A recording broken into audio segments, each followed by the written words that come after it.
Role-playing games are very popular in Japan. So when Sony Corporation planned to introduce its PlayStation console, they decided to offer a spectacular RPG to show off the new platform's capabilities. That was the beginning of the saga that is Ark the Lad.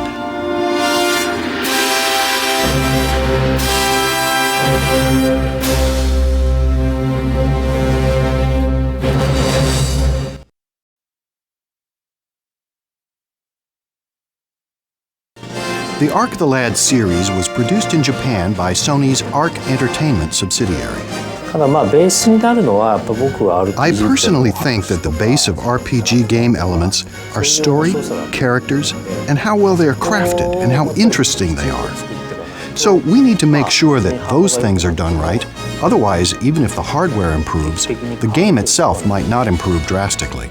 Nakagawa-san is the producer of Ark the Lad. He was involved with all the games, sort of oversaw them all.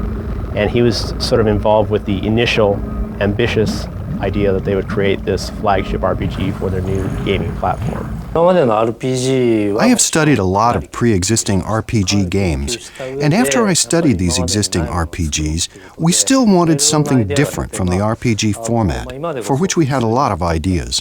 Of course, right now it is considered normal to do so, but at that time we wanted to include CG movie segments, and for the first time use voice effects when the characters were involved in fight scenes. This was also the first attempt to link the saved data from Game 1 to Game 2. I believe we had such a deep treasure of ideas. At first, Ark was intended to be a single game. But in 1995, with the deadline for release looming and so much work left to do, it was decided to break the ambitious project in two.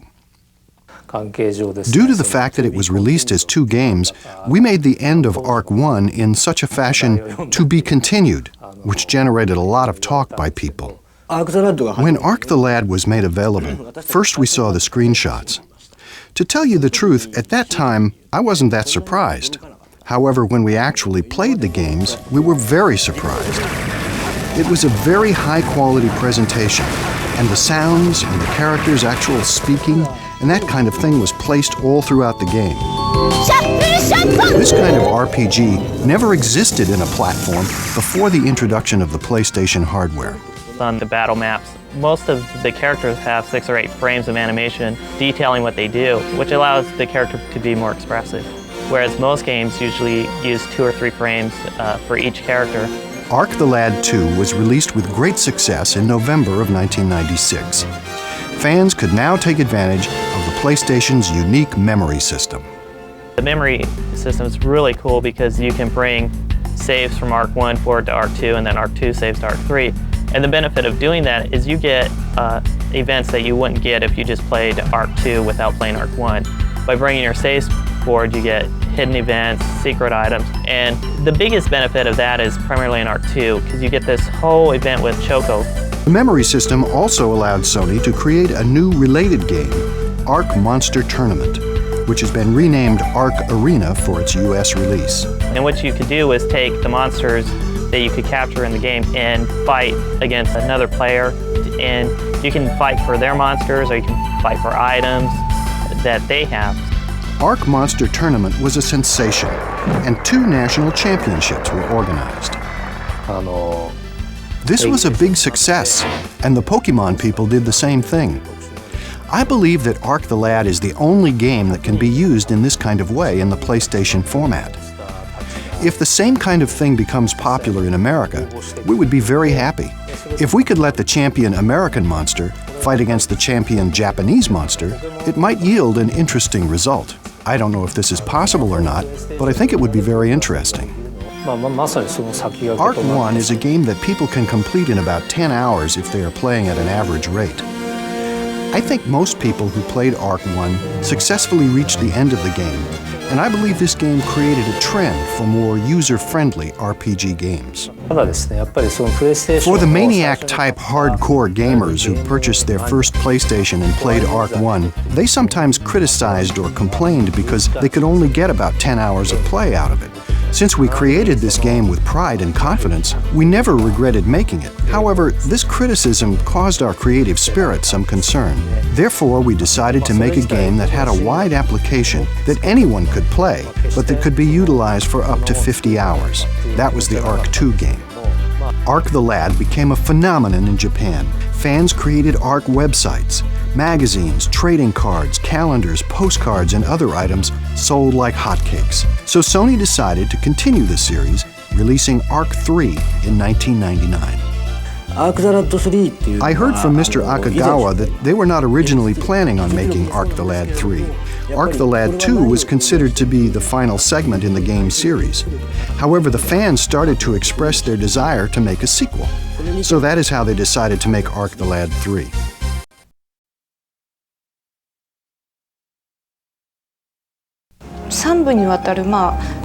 This is a long story written in 3 parts. All 3 series have different main characters. Each main character has their own unique personality. The story is kind of dark. However, each of these main characters opposes the bad forces. I found it interesting the way the main characters fight against the evil forces. The way they fight and stand up for justice, even when these characters were in desperate circumstances.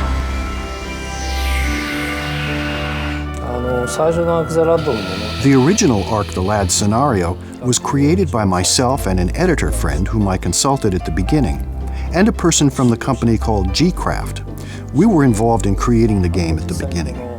The first story is told from the perspective of Ark and Kukuru, who are both destined to save the world, according to legend, but they don't know it. Then at the end of 1, the story changes perspective, which is sort of unique and really cool. Because the story is connected from 1 to 2, if a character who was a hero in 1 comes out again as a hero, then it isn't very interesting as a story. That's what I thought.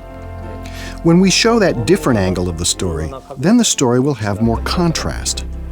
That is the sort of effect we tried to achieve. I think it was a good idea. Ark 1 advances with the main story alone. It is not a very long game. From Ark 2, the style changes a little bit, and besides the main story, there is also a sub-story called Guild Work. For Ark 3, we put that Guild Work, which was the subsystem in Ark 2, as the main storyline in Ark 3. By accepting the Guild Work, it causes the main story to develop. It's so complex. There are so many things to do, so many extra things, so many side quests or jobs to take on that just playing through the storyline, you'd be missing half the game. In Ark 3, there is a place in the sub-scenario where you have to clear certain events in order for the heroine to become your partner. There are also some events you cannot see unless you fail at that juncture. Sometimes by failing, you can see more interesting or funny events as a consequence. So in that sense, there are some hidden avenues in the game. Love, hate, good, evil, death, life, rebirth, destruction. I mean, all the major themes are touched on, and in a much more serious and realistic way than most or all RPGs that have come before for console systems. I really like the beginning of Ark 2, when you see it pan over and everybody gets shot.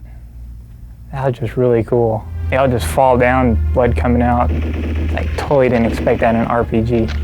A lot of death, a lot of blood, a lot of people getting crushed.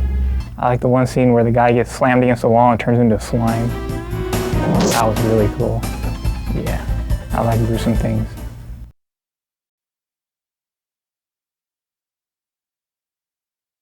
With this game, you really get involved with all the characters. There are so many characters in the game.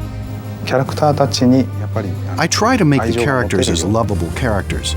It's not like we love only one main character exclusively, but each different character will be loved. Most of them have been wronged by the Dark Force, and they have to, they're joining the group to save the world and get a little revenge in between. Ark, in the whole series, is driven by the loss of his father. And he doesn't know a lot about his dad, but the blizzard that his dad predicted comes true 10 years later, and Ark grabs a sword and heads up to the mountain to find out what happened to his dad. And that runs through the whole story until he finds out what happened to his dad. Kukuru's motivation is she's a descendant of the Sacred Clan, the clan of White, She has to stay as a member of her clan and hold this seal that's holding this darkness, this evil, in place as long as she can until Ark gets back to stop it. トッシュっていうのは There is a character called Tosh that we had certain grand ambitions for. I believe that popular supporting characters in RPG have certain specific features and types that become popular. I don't know what the proper phrase in English would be, but the character with certain problems, the dirty hero, but in the end he gravitates to the side of justice. This is the type of character that I very much wanted to create. Gogan is very old, more than 3,000 years. He was one of the original Brave Seven that stopped the advance of evil or darkness the time before. As Ark, when you start your quest, you go in and get Gogan because he's going to be your guide to find the 5 stones you need to unseal the Ark and help save the world. こんなキャラクター多分今まで Characters like Chongara have never existed in any RPG game before. The person who had worked on creating the characters for this game at the beginning of the project had a body that looks just like Chongara, so we basically used him as a model. So henceforth, this character became a rather memorable character for me. Just like with Ark, Elk is also driven because, you know, when Elk is a child, he sees his family killed, his whole tribe killed, as a matter of fact, but he's driven by hate and the need for revenge. But that turns into something else as the story progresses, which is another one of the underlying themes, is that hate never produces anything but hate. Well, I like Deepbeck the best. He's a robot. You get him in Vilmer's lab, each power unit you attach to him gives him more abilities. So you then take him back to the lab, put him on a pedestal, and you can give his experience to any other character and power characters up really high just by, you know, leeching off Deepbeck's experience, because he can't use it himself because he's not a human. Alec is a very straightforward, kind, and courageous type character. And that is the traditional boys' heroic type character. The character Lutz was a secondary comic and energetic character. Those two characters in combination existed before I started working on the project. So for those two characters, I tried to extend and enhance their character without altering their basic characteristics. Everybody has a little bit of pain in the game. They all have some sort of personal tragedy, and they all band together to rise above that.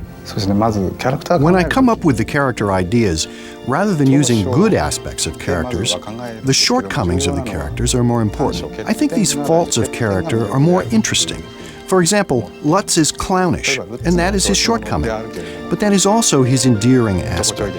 So I tell myself that character shortcomings are the key to attractiveness. My favorite character is definitely Tosh because he is hot. And I have a thing for redheaded samurai dudes that really kick butt. And he sounds like this. Shinjuku! Favorite character is probably Shingara. He has interesting dialect. Hello, baby! That and Daisy Boy, Daisy Boy. Iga, he's very cool. He has really, really good tornado magic. He runs around without a shirt on in the game, so he's really cool. Deepbeck's like, thank you, Anokona. Not a huge fan of the voice, but I like the character. I kind of like the vacuum cleaner salesman. I thought he was just kind of mysterious. He's a spy for the King of Nomana, and he has chosen to go undercover as a vacuum cleaner salesman because nobody wants to talk to a vacuum cleaner salesman. Because I created these characters, I don't really want to rank them. But I think that the Ark character is special. Because Ark's character is the concept we had from the very beginning, I feel that character is very special. The look of each character has a lot to do with how fans feel about them. Ryuichi Kunisue designed the characters for Ark 3. I usually try to have the appearance of the character reflect the personality. We might not receive any suggestions from the scenario writer, and in that case I have a free hand to create what I like. And even when we receive a request from the scenario writer, I might think about it myself sometimes, and when I determine it should be some other certain way, I try to consult with the scenario writer and incorporate that idea into the character. I try to study people carefully, and I try to be very alert to people's expressions of their emotions. For Ark, the age group of the characters was younger than usual, so I watched that particular age group very carefully and created the characters with the mannerisms of that age group. This character, Alec, was supposed to be a boy who was very straightforward and with a very strong sense of righteousness. So I drew the character to reflect that personality, with big eyes and a certain shape of eyebrows. As for Lutz, this character is relatively lighthearted, although internally he is strong, but on the outside he appears to be lighthearted. So I tried to create an atmosphere of character that is easy to approach and friendly. As for Theo, as you can see, he's an innocent and very childlike boy. One thing that I had in mind for him was to reflect his strong will, so I drew this character with that in mind.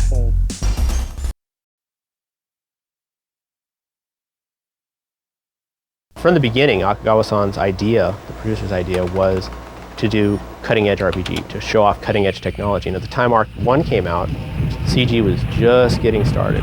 Then Arc 2 really takes CG and runs with it, and you can see, how they're starting to model. It was pretty spectacular for the time. And then Arc 3 comes along, and that's another 2 years later, and you can see the evolution of the graphics as well there, where the 3D CG is just really, really great. In Arc 1 and 2, they primarily used CG for, the flying ships and stuff like that, but the characters were never done in 3D. But in Arc 3, they incorporated more of the 3D character design. iDesign is the company that was doing the animation for Arc 3, and they were heavily involved with making 3D environments and 3D animations that were believable for the game. At the time of the release of Arc number 2, character animations were possible, but there were a number of restrictions. For example, from the point of view involving hardware, we couldn't do the characters. But with Arc the Lad number 3, there was an abundance of software applications available, and there were some new software programs that were suitable for character type animations. At the beginning, we didn't think about putting the characters in the CG movie segments. We created one as an experiment, and it was received so well that we decided to follow this course of inserting these characters into the movie segments. Of course, we first decide where the movie inserts will be placed, and then we create the storyboard, and then each designer starts the modeling of each character. At first, we usually have either some sort of a design sketch or a higher quality illustration of the subject. So basically, we have this basis for our layout. Then we have a meeting with our clients concerning what kind of image they want to convey. And then we create the images for the screen one at a time. This process is the same with any 3D CG process, and not just limited to game applications. In animation, the most difficult part is illustrating the movement of the hair or clothing items like a cape, that is, any soft object. We tried a variety of different tools, such as a cloth simulator that comes with certain 3D applications, but we found them to be unsatisfactory. So what we did at the end was to use a skeleton bone structure and move it by hand. We created an ocean scene by using the digital nature tool, and we also used the digital nature tool for the clouds, but it was difficult to achieve the effect. It was very difficult. For Arc the Lad 2, the part that was difficult was that there were many scenes where buildings collapsed. When we use CG, when we illustrate a standing building alone, that is easy. However, if we have to construct a scene with the building crumbling, we have to piece together each of the pieces of the building that break separately. So that was a very difficult process and required a lot of patience. There are 3 people who concentrated on character making. 4 people worked mainly on backgrounds, and the remaining people worked on scene structure and camera operation. We have at least one staff member who draws 2D pictures using software such as Photoshop for the purpose of making texture maps to paste onto the 3D models. And while this staff person works on this aspect of the job, other staff members work on the modeling with 3D computer graphics software. They then make the basic shape that will be utilized to paste the pictures onto. Once we have made the 3D model, then the animation aspect of the job becomes very easy. Moreover, it possesses this realistic sense to it, so it is much preferred, and the end result is fantastic. For Arc the Lad 3, we spent about 4 months total working on it. The number of machines that we had at that time limited us somewhat because we did not have that many. But we utilized these machines 24 hours per day, every day. As for our staff, due to the importance of this job, There were many times when every member of our staff stayed at the office day and night. So in that manner, we worked continuously, and it took us about 4 months.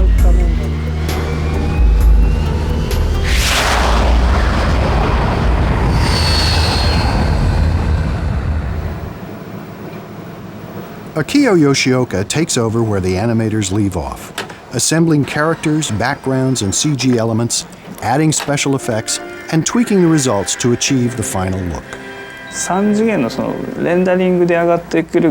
In order to express the subtle nuances and to capture the softer side of expressions, we have to use filters, and in that process we need composites and editing.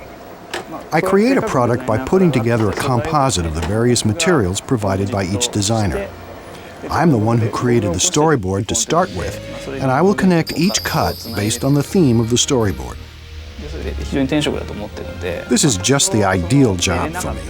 Although I sometimes don't get that much sleep or have a lot of time to eat, overall, I feel this is a fantastic job to have. Sound effects and music add excitement to the formerly silent movies. When I do my work, there are no sounds involved. I think that I had to anticipate how the product would appear once sound was added. And then later, when I had an opportunity to look at the finished product and compare them to the soundless segments, these segments seemed just so much improved and wonderful. Ando-san is the musician, composer, and with Akagawa-san, that's how the first game came to be a landmark in music, because it had the Royal Philharmonic Orchestra, had a live orchestra doing the sound, and that was unheard of at the time. So until that time, when people spoke of using an orchestra for a game, it was for the associated records, but it was never in the game. It was just kept for the record only. So we came up with the idea to use the orchestra for parts of the game itself. Of course, we were worried it might cost a lot of money, so I went to my boss to discuss the situation. And he responded by saying that even if it costs a lot of money, let's go ahead and do it. Therefore, we went to London to work on this.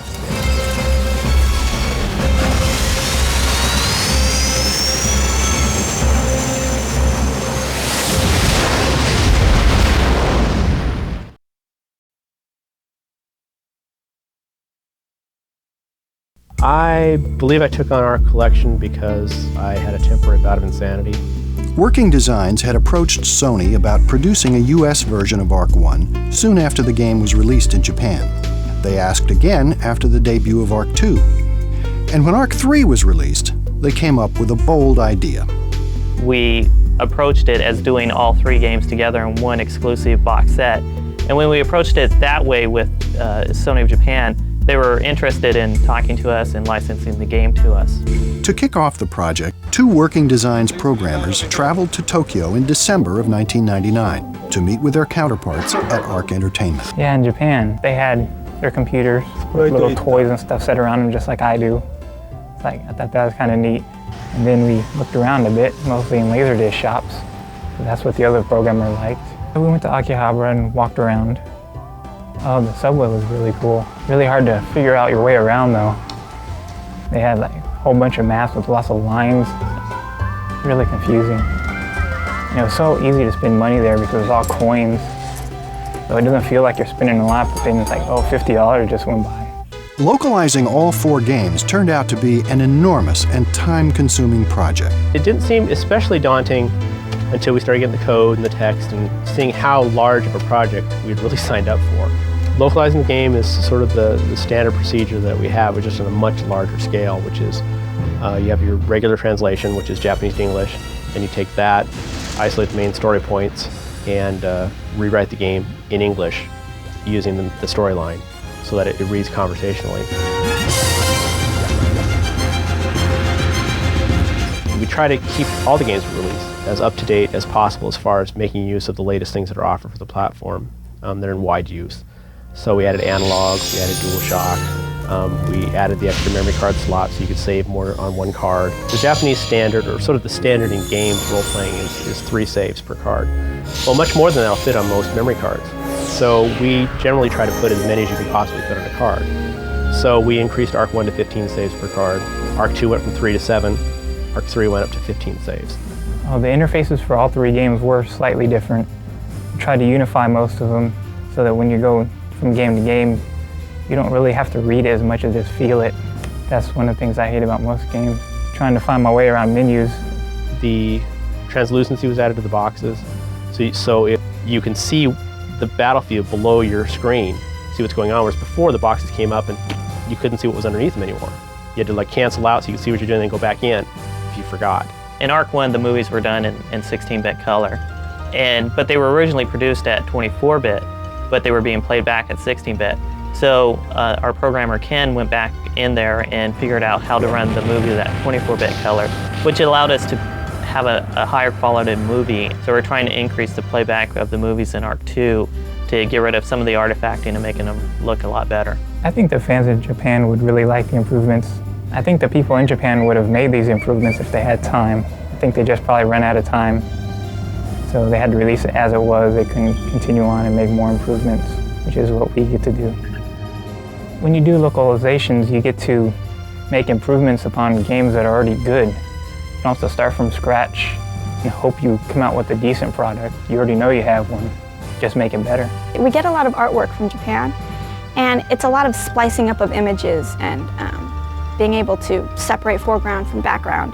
And we do this because for a package front or for a poster, you need to be able to fit the dimensions.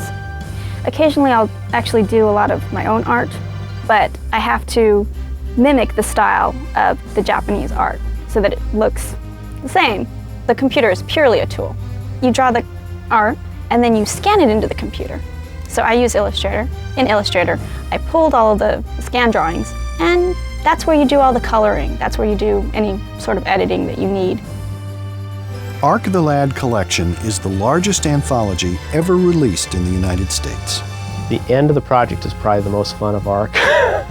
It was a monumental task, and finishing it, seeing the end, seeing all the stuff coming together, packaging, seeing the stories get a really good critical reception.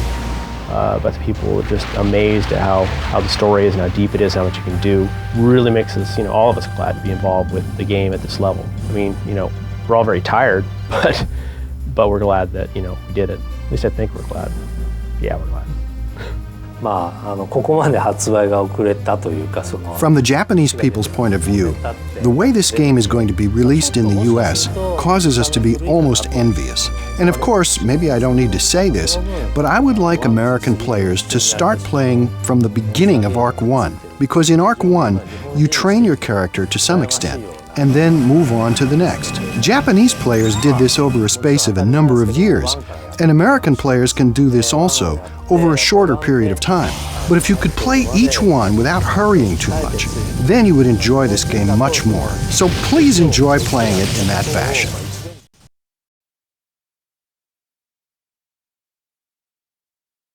We get a lot of artwork. Yeah, they're much fluid. They have a good fluid movement. Blah, blah, blah. That sounds silly. Again.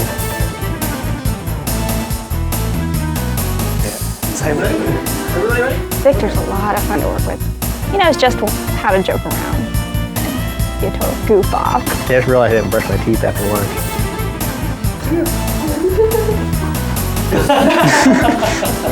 I don't know.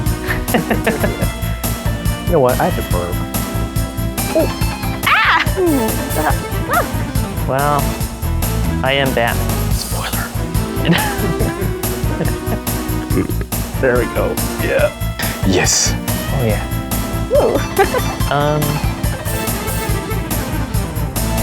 Yeah. I don't know. Okay, wait. No. すいません。